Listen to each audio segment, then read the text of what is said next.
नमस्कार, मैं हूं महक शर्मा और इस समय आप ये लाइव तस्वीरें देख रहे हैं करनाल ब्रेकिंग न्यूज पर। और एक बार फिर से अमृतधारा माय हॉस्पिटल से स्वास्थ्य सारथी कार्यक्रम में आप सभी का बहुत बहुत स्वागत है। आशा करती हूं कि आप सब अच्छे होंगे, क्योंकि लगातार हर वेडनेसडे को आप ये कार्यक्रम देखते हैं। लाइव एक्सपर्ट डॉक्टर से जुड़ते हैं, स्पेशलिस्ट से जुड़ते हैं। और आज जो हमारे साथ हैं डॉक्टर आशुतोष पांडे, जो कि जर्नल एंड लेप्रोस्कोपिक सर्जन है। और आज जिन टर्म्स को लेकर, आज जिन दिक्कतों को लेकर, जिन बीमारियों को लेकर हम बात करेंगे, उसमें हार्निया जैसी बीमारी है, पाइल्स जैसी बीमारी है, बेरिएट्रिक सर्जरी है, जिसे आप वेट रिडक्शन सर्जरी के नाम से भी जानते हैं। जो लोग वेट रिड्यूस करना चाहते हैं, शायद वो उन्हीं के लिए है। उसको लेकर हम ज्यादा जानकारी सर से ही जुटाएंगे।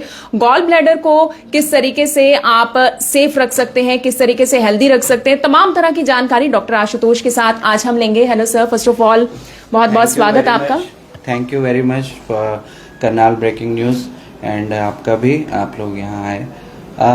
मैं doctor Ashutosh, I am general and laparoscopic surgeon. मैं अमृतधारा हॉस्पिटल में इस समय काम कर रहा हूँ। और आप अपनी सारी जो भी क्वेरीज हैं related with any problem related with your abdomen, किसी तरह की भी सर्जिकल समस्याएं, उनके सवाल जवाब यहाँ पे पा सकते हैं। सर, जिन टर्म्स की मैंने बात की, मैंने पाइल्स की बात की, मैंने हार्निया की बात की। सबसे पहले तो मैं यही जानना चाहती हूँ, ये हार्निया क्या होता है, क्या बीमारी है? क्योंकि मैंने तो ये टर्म पहली बार आज सुनी है। आप एक बार बता दीजिए कि क्या है ये। हाँ, देखिए, हर्निया शब्द बार बार हम लोग अपनी सोसाइटी में सुनते रहते हैं। हर्निया की एक बड़ी बेसिक सी डेफिनेशन है कि जो ये पेट की दीवार होती है हमारी, ये सारा पेट के कंटेंट को अंदर प्रोटेक्ट करती है। अगर इस दीवार में किसी तरह की वीकनेस आ जाए और उस वीकनेस से एक डिफेक्ट क्रिएट हो जाए पेट की दीवार में, और वहाँ से पेट के अंदर की चीज़ें बाहर आने लग जाएं, उसे हम हर्निया कहते हैं। हर्निया ज़्यादातर 3 जगहों पे ही होता है शरीर में। एक जो हमारी नाभि होती है, जिससे हम माँ से जुड़े रहते हैं बचपन में पेट में, वो एक वीक एरिया है, स्कार कह लीजिए उसको। तो वहाँ पे नाभि के पास हर्निया होता है, उसे हम अम्बिलिकल हर्निया बोलते हैं। या इंग्वाइनल हर्निया होता है, जो कि वीक पॉइंट होते हैं मेल्स में ज़्यादातर, वहाँ पे ज़्यादातर हर्निया बनता है।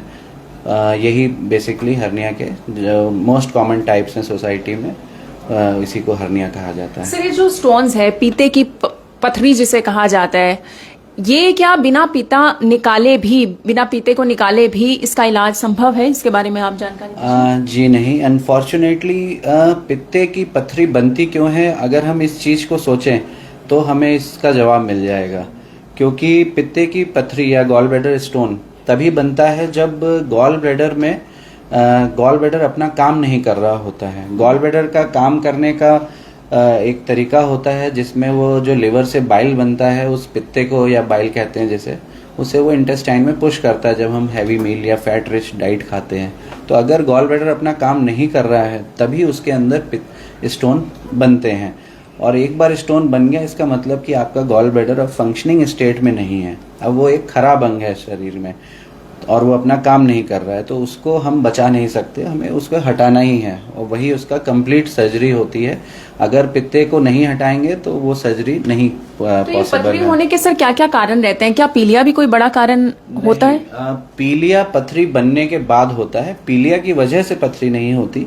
पर अगर पित्ते या गॉल ब्लैडर में स्टोन है तो उस स्टोन के आगे स्लिप हो जाने का एक रिस्क होता है, जो पित्ते की नली है, जिसे हम बाइल डक्ट कहते हैं। तो बाइल डक्ट में अगर स्टोन फंस जाता है, तब फिर वो पीलिया बनाता है, क्योंकि उससे लिवर प्रभावित होता है। तो ये एक कॉम्प्लिकेशन कह सकते हैं आप गॉल ब्लैडर स्टोन का, कि पीलिया हो जाना। और भी कॉम्प्लिकेशन होते हैं, जैसे पैंक्रियाज में सूजन आ जाना, या बहुत गॉल ब्लैडर में कैंसर बनने का भी एक कारण होता है गॉल ब्लैडर स्टोन। तो यही सारे कारणों की वजह से हमें ज़रूरी हो जाता है कि अगर गॉल ब्लैडर में पथरी आ गई है तो हमें उसे हटवाना चाहिए, और वही एकमात्र इसका इलाज है। डॉक्टर, इस वक्त बहुत सारे लोग, बहुत सारी जनता इस वक्त हमें लाइव सुन रही है। ऐसे में लोगों का एक सवाल ये भी होता है कि बहुत सारी बीमारियां हैं जिसका सर्जरी के बाद पूरी तरीके से इलाज हो जाता है, इंसान रिकवर हो जाता है। ऐसे में एक बीमारी शुगर भी है। क्या शुगर का भी इलाज सर्जरी से हो सकता है, जिससे यानी ये लोगों को बिल्कुल मुक्ति मिल जाए शुगर से? शुगर या डायबिटीज जिसको हम कहते हैं, ये एक सर्जिकल प्रॉब्लम नहीं है। ये लाइफस्टाइल रिलेटेड बीमारी है, मेटाबॉलिक बीमारियां की कैटेगरी में आती है ये। शुगर का इलाज सर्जरी तो नहीं है, लेकिन हाँ, कोई पेशेंट जिनका अत्यधिक वेट है, ओबेसिटी, हाई बीएमआई है और उनके साथ शुगर है, तो उसमें जो हम वेट रिडक्शन सर्जरी या बैरिएट्रिक सर्जरी करते हैं तो उसमें हम रिजल्ट्स में ये देखते हैं कि मरीज के शुगर में भी अंतर आता है, उसकी डायबिटीज़ भी काफ़ी कम हो जाता है शुगर लेवल बॉडी में। तो एक तरह से कहा जा सकता है कि वेट रिडक्शन सर्जरी कराने के बाद मरीज के डायबिटीज़ में भी फ़ायदा होता है। बैरिएट्रिक सर्जरी का अभी आपने जिक्र किया, वो जिक्र मैंने भी किया कि अब हम इसके ऊपर बात करेंगे। ये सर्जरी क्या होती है सर, एक बार इसके बारे में बताइए। हाँ, बैरिएट्रिक सर्जरी या वेट रिडक्शन सर्जरी क्या है? ये एक ऐसी सर्जरी है जिससे मरीज को लॉन्ग टर्म में वेट रिडक्शन में हेल्प मिलती है। ये सर्जरी, पहली बात तो ये है कि सबके लिए नहीं होती, एक निर्धारित क्राइटेरिया है, उस क्राइटेरिया में जो मरीज फिट होते हैं उन्हीं में ये सर्जरी की जा सकती है, जिसमें बीएमआई जो हम कैलकुलेट करते हैं 35 और मोर देन दैट, या अगर शुगर वगैरह है उसको, या 40 के ऊपर के बीएमआई के मरीजों के लिए। बैरिएट्रिक सर्जरी मेनली दो तरह की होती है। उसमें एक तरीका ये होता है रिस्ट्रिक्टिव सर्जरी और दूसरा होता है मैल एब्जॉर्प्शन सर्जरी। तो इसमें हम क्या करते हैं, जो मोस्ट कॉमनली स्लीव गैस्ट्रेक्टोमी की जाती है उसमें स्टोमक का एक बड़ा हिस्सा हम हटा देते हैं, और अच्छी बात ये सब बिना चीर फाड़ के लेप्रोस्कोपिकली पॉसिबल है। लेप्रोस्कोपिक होता क्या है सर, इसके बारे में भी जरूर बताइए। अच्छा सवाल है। लेप्रोस्कोपिक सर्जरी एक आम लोग जिसे दूरबीन की सर्जरी से समझते हैं, उसका मतलब ये होता है कि पेट की दीवार में बिना कट लगाए हम सर्जरी करते हैं पेट के अंदर जाके। फायदा होता है इससे? इसका बहुत बड़ा फायदा है। आज से 15-20 साल पहले जब ये सर्जरी नहीं थी तो कोई भी सर्जरी पेट में चीरा लगा के ही होती थी, और उसकी वजह से मरीज का रिकवरी बहुत डिले हो जाती थी, मरीज को बहुत दर्द से गुजरना पड़ता था, आगे चल के उस चीरे की वजह से हर्निया भी बन जाता था। तो अब लेप्रोस्कोपिक इतनी सेफ सर्जरी है कि मरीज को बिल्कुल घबराने की ज़रूरत नहीं है और बहुत फास्ट रिकवरी होती है, 1-2 दिन के अंदर मरीज की छुट्टी हो जाती है। तो इसमें सारी पेट से संबंधित सर्जरी का लेप्रोस्कोपिकली हम कर सकते हैं, भले ही वो गॉल ब्लैडर है, अपेंडिक्स है, हर्निया है, बैरिएट्रिक सर्जरी है, ये सब लेप्रोस्कोपिकली पॉसिबल होती हैं। और बहुत ही इसमें मरीज को सबसे बड़ा फायदा यही है कि बहुत जल्दी रिकवरी हो जाती है उसकी। सर मेरे तो जो सवाल हैं वो तो रहेंगे ही आगे भी जारी, लेकिन कुछ लाइव के माध्यम से लोग सवाल पूछ रहे हैं। सबसे पहला सवाल यही है, क्या हर्निया सिर्फ बड़ों में ही होता है या फिर क्या ये बच्चों को भी हो सकता है? तो इसको लेकर आप क्या बताना चाहेंगे? बहुत अच्छा सवाल है, क्योंकि बड़े लोगों का हर्निया जल्दी पकड़ में आ जाता है क्योंकि वो अपने आप को जल्दी डॉक्टर के पास लेके दिखाने आते हैं। बच्चों में हर्निया होता है, ज़्यादातर जो प्रीटर्म बच्चे हैं, या इसे हम कंजेनाइटल हर्निया भी कहते हैं, क्योंकि जो हमारे टेस्टिस हैं ये पहले शरीर के अंदर रहते हैं, बर्थ के समय ये बाहर शरीर से आते हैं स्क्रॉटम में। तो वो जो रास्ता होता है वो कभी कभी खुला रह जाता है और उसी के थ्रू हर्निया बनता है बच्चों में। बच्चों के हर्निया का भी पूरा इलाज होता है, उसको ज़रूरी होता है रिपेयर कराना, क्योंकि बच्चों में अगर उसके अंदर कोई आंत चली गई, कुछ ऐसा हुआ तो उसमें फंसने की वजह से बड़ी समस्या हो सकती है। तो हमेशा बच्चों में कोई भी उनके स्क्रॉटम के एरिया में, ग्रॉइन रीजन में आप स्वेलिंग देखें, ज़्यादातर वो तब दिखाई देती है जब बच्चा रोता है या खेलता कूदता है, खांसी करता है। तो उस समय कोई भी ऐसी सूजन आ रही है तो आपको तुरंत आके मिलना है और उसका पूरा इलाज संभव है। एक और सवाल सर जो लाइव के माध्यम से लोग हमसे जानना चाह रहे हैं, बैरिएट्रिक सर्जरी करवाने पर मुझे कितने दिन हॉस्पिटल में रहना पड़ेगा, ऐसा लोगों का सवाल है। हाँ, बैरिएट्रिक सर्जरी एक मेजर सर्जरी होती है, उसमें बहुत सारा प्री ऑपरेटिव इवैल्यूएशन भी किया जाता है सर्जरी से पहले, सर्जरी के बाद भी एक बैरिएट्रिक डाइट को फॉलो करना होता है। तो बैरिएट्रिक सर्जरी जब आप कराते हैं तो करीब 4 से 5 दिन आपको हॉस्पिटल में स्टे करना होता है। पूरी रिकवरी होने के बाद फिर हम उसको डिस्चार्ज कर देते हैं मरीज को। एक और सवाल है सर, हर्निया के ऑपरेशन के बाद क्या दोबारा हर्निया हो सकता है? ये भी लोग सवाल पूछ रहे हैं। हाँ, ये भी बहुत अच्छा सवाल है। देखिए, हर्निया का सर्जरी होती कैसे है पहले ये समझना जरूरी है। हर्निया की सर्जरी, जैसा मैंने पहले बताया कि एक डिफेक्ट है, उस डिफेक्ट से पेट के अंदर की चीज़ें बाहर आ रही हैं, तो हमें सबसे पहले उस डिफेक्ट को क्लोज करना है, और क्लोज करने के बाद हमें वहाँ पे एक मैश या जाली लगानी होती है। तो एक अच्छे साइज़ की जाली और अच्छी सर्जिकल टेक्निक से किए जाने के बाद उस जगह हर्निया नहीं होता है। कभी कभी कुछ मरीज होते हैं जिनमें कोलेजन डेफिशिएंसी या शारीरिक जिनकी बनावट या क्षमता कमज़ोर है, मसल्स मांसपेशियां कमज़ोर हैं, उनमें कभी कभी पाया जाता है कि हर्निया की सर्जरी के बाद भी हर्निया होता है। लेकिन अगर ये सर्जरी बहुत अच्छे से, बहुत स्किलफुल सर्जन से कराई जाए तो उनके होने के चांस बहुत कम होते हैं। डॉक्टर आशुतोष, क्योंकि लगातार हम बेरियाट्रिक सर्जरी के बारे में बातचीत कर रहे हैं, तो लोग ये भी जरूर जानना चाह रहे होंगे कि क्या अमृतधारा माय हॉस्पिटल में ये सर्जरी होती है? हाँ, बिल्कुल ये सर्जरी होती है और आप इसके लिए आके यहाँ पे मिल सकते हैं। मैं हमेशा यहाँ अवेलेबल हूँ आपके लिए। सर्जरी से रिलेटेड अपने सारे सवाल, क्वेरीज आप बिल्कुल फ्री हैं, कभी भी आके आप जान सकते हैं। ये सर्जरी यहाँ पे होती है। सर, आपने अभी बताया कि लेजर ट्रीटमेंट जो रहता है उसमें रिकवरी जल्दी होती है, यानी लोगों को फायदा बहुत ज्यादा हो रहा है। हालांकि आज से 15-20 साल पहले ये ट्रीटमेंट नहीं मिलता था, लेप्रोस्कोपिक। इसको लेकर ही मैं अगला सवाल करना चाहूंगी। हमने पाइल्स की बात करनी है आज, तो पाइल्स की बीमारी का भी क्या इस लेजर ट्रीटमेंट से इलाज संभव है? और ये संभव है कि अगर एक बार ट्रीटमेंट होगा तो दोबारा इंसान को ये प्रॉब्लम नहीं होगी? देखिए, एक सोसाइटी में लेप्रोस्कोपिक और लेज़र, इन दो शब्दों को काफ़ी मिला दिया जाता है। दोनों ही एकदम अलग अलग चीज़ें हैं। लेप्रोस्कोपिक सर्जरी की एक तरीका है जिसमें बिना पेट में चीरा लगाए होल्स करके हम सर्जरी करते हैं पेट के अंदर जाके। लेज़र एक एनर्जी का डिवाइस है, एनर्जी बीम होती है उसमें, लेज़र बीम। उस लेज़र से हम पाइल्स, फिस्टुला, साइनसेस, इनका इलाज करते हैं, वेरिकोज वेन।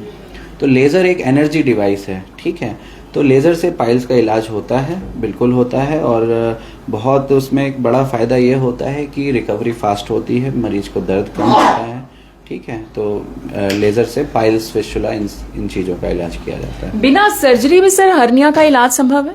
नहीं, हर्निया एक तरह का डिफेक्ट है और कोई भी इस तरह के डिफेक्ट को आप बिना सर्जरी किसी दवाई गोले से ठीक नहीं कर सकते हैं ना। सर्जरी ही उसका एकमात्र उपाय है।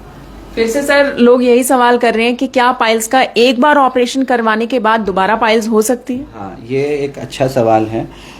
देखिए, पाइल्स क्या होता है हमें ये समझना चाहिए। पहले तो पाइल्स जो हमारा लैट्रिन का रास्ता है, एनल कैनाल, वहाँ पे वेन्स के गुच्छे होते हैं, है ना। तो जब वो ग्रेड 3 या ग्रेड 4 कैटेगरी में आ जाते हैं तो कई बार कॉन्स्टिपेशन की वजह से ब्लीडिंग होती है। और जब ब्लीडिंग होती है तो उस समय हम पाइल्स की सर्जरी के लिए मरीज को एडवाइस करते हैं। पाइल्स की सर्जरी करना यानी कि पाइल्स को हटा देने के बाद दोबारा पाइल्स बन सकता है, पर उसके लिए अगर मरीज बहुत कॉन्स्टिपेटेड है, सही से लाइफस्टाइल अपना नहीं रखता है, लेकिन ऐसा नहीं होता है कि वो तुरंत हो जाएगा। 10, 15, 20 साल बाद वो चीज़ हो सकती है यदि वो कॉन्स्टिपेशन बड़ा कारण है उसमें। तो अगर वो अपना ध्यान रखे तो शायद ना। हाँ, अच्छा खाना पीना, कब्ज नहीं होने देना, ये सब आप करेंगे तो बिल्कुल चांस नहीं है कि दोबारा हो। चलिए कुछ लोगों के भी सवाल जान लेते हैं। पेट में नाभि के पास उठाव सा है तो इसके लिए क्या करना चाहिए, ऐसा लोग पूछ रहे हैं सर। नाभि के पास उठाव का मतलब है कि वो एक हर्निया हो सकता है, जिसे हम अम्बिलिकल या पैराअम्बिलिकल हर्निया कहते हैं। तो उसका भी वही इलाज है, हमें उसमें एक जाली डाल के लेप्रोस्कोपिकली हमें उसे रिपेयर करना पड़ता है, नाभि के हर्निया को। और वो कराना ज़रूरी होता है क्योंकि नाभि के हर्निया में पेट के अंदर से आते निकल के फंस सकती हैं, जो कि एक इमरजेंसी क्रिएट कर देंगी। तो समय रहते उसको हमें तुरंत ऑपरेट कराना चाहिए। गॉल ब्लैडर सर जो हमारे शरीर का एक जरूरी ऑर्गन है, क्या कुछ उसका काम रहता है, क्या वर्क प्रोसेस रहता है और किस तरीके से उसे हम हेल्दी रख सकते हैं? गॉल ब्लैडर को हेल्दी रखने का एक बड़ा सिंपल सा तरीका है, ओबेसिटी से इसका लिंक है। हमें बाहर फास्ट फूड और जंक फूड ये सब अवॉइड करने चाहिए। ओबेसिटी को अवॉइड करेंगे तो गॉल ब्लैडर आपका हेल्दी रहेगा, बाकी भी शरीर के सारे अंग हेल्दी रहेंगे। और गॉल ब्लैडर का काम बेसिकली बाइल को पुश करना होता है, अपने आप को कॉन्ट्रैक्ट करके इंटेस्टाइन में 30-40 ml बाइल थोड़ा स्टोर करके रखता है गॉल ब्लैडर अपने अंदर। और जब वो काम ये नहीं कर पाता है तभी उसके अंदर स्टोन बन जाते हैं। एक बार अगर स्टोन बन गए तो फिर गॉल ब्लैडर को ही हटाना पड़ता है और उसे हम ठीक नहीं कर सकते किसी दवाई से। इसके अलावा सर स्वास्थ्य सारथी कार्यक्रम में क्योंकि आज आप जुड़े, आपने बहुत महत्वपूर्ण जानकारी दी, कुछ करनाल की जनता को कहना चाहेंगे, ऑडियंस को? करनाल की जनता बहुत जागरूक है और बहुत अवेयर है अपनी हेल्थ को लेके, ये बहुत अच्छी चीज़ है। ऐसा क्यों लगता है आपको? क्योंकि ये फीडबैक हमें पेशेंट से मिलता रहता है। And thanks to Karnal breaking news also, आप एक बहुत अच्छा ये इनिशिएटिव लिया है जिससे मरीजों को बहुत फ़ायदा होगा। उनकी बहुत सारी क्वेरीज़ हैं, घर बैठे वो क्वेरीज सॉल्व हो रही हैं। मैं एक चीज़ यही कहना चाहूँगा कि कोई भी इलाज है, कोई भी बीमारी है, उसको आप अपने लेवल पे ना समझें। एक बार एक्सपर्ट की मदद लें और आके हमसे यहाँ पे मिलें। हम आपकी क्वेरीज को सॉल्व करेंगे और जो बेस्ट ट्रीटमेंट पॉसिबल है उसके लिए वो प्रोवाइड किया जाएगा। एक सर आखिरी सवाल ले लेती हूँ मैं, क्योंकि लोग हमसे जानना चाह रहे हैं हर्निया सर्जरी कितनी कामयाब है। 80 साल की उम्र की बात की जा रही है सर। देखिए, हर्निया सर्जरी पूरी तरह कामयाब है। जैसा मैंने पहले भी बताया कि अगर स्किलफुली और बहुत ही अच्छे से टेक्निकली उसको अगर हम करते हैं, एक अच्छे साइज़ की मैश जाली लगाई जाती है तो हर्निया में रिकरेंस नहीं होता है। तो it all depends on the competency and skill of the surgeon, जो सर्जन ऑपरेट कर रहा है। Age is not a barrier. किसी भी उम्र में हमें अगर इंडिकेशन है हमें सर्जरी करनी पड़ रही है तो ज़रूर करनी चाहिए। और अगर मरीज़ फिट है उसके लिए तो हम 80 साल के मरीज़ में भी कर सकते हैं। ऐसा कोई ये नहीं है कि उम्र ये हो गई तो अब मरीज की भी 80 साल का है तो उसकी भी जीवन है, तो उसको क्यों ना एक क्वालिटी ऑफ लाइफ दी जाए। तो एज कोई बैरियर नहीं है। हमें हमेशा अगर मरीज फिट है तो हमें बिल्कुल सर्जरी का ऑप्शन कंसीडर करना चाहिए। Thank you so much sir, thank you आज थैंक यू जुड़ने के लिए। और अगर आपको जितने भी दिक्कतों के बारे में हमने आज जानकारी आप तक पहुंचाई है, साझा की है, अगर आपको ऐसी किसी भी तरह की दिक्कत है तो आप अमृतधारा माय हॉस्पिटल में पहुंच सकते हैं। और इसके साथ ही मैं आपको बताना चाहूंगी कि अगले वेडनेसडे को यानी अगले बुधवार को स्वास्थ्य सारथी कार्यक्रम में डॉक्टर शिवांग गुप्ता, जो कि जाने माने कार्डियोलॉजिस्ट हैं अमृतधारा माय हॉस्पिटल से, वो हमारे साथ जुड़ेंगे। तो अपने सवालों के साथ आप बिल्कुल तैयार रहिएगा। और किसी भी तरह की दिक्कत है तो करनाल में आईटीआई चौक पर आपको अमृतधारा माय हॉस्पिटल मिल जाएगा। तो आप यहां पर पहुंच सकते हैं और यहां के स्पेशलिस्ट डॉक्टर से कंसल्ट कर सकते हैं। आप सभी लोगों का धन्यवाद।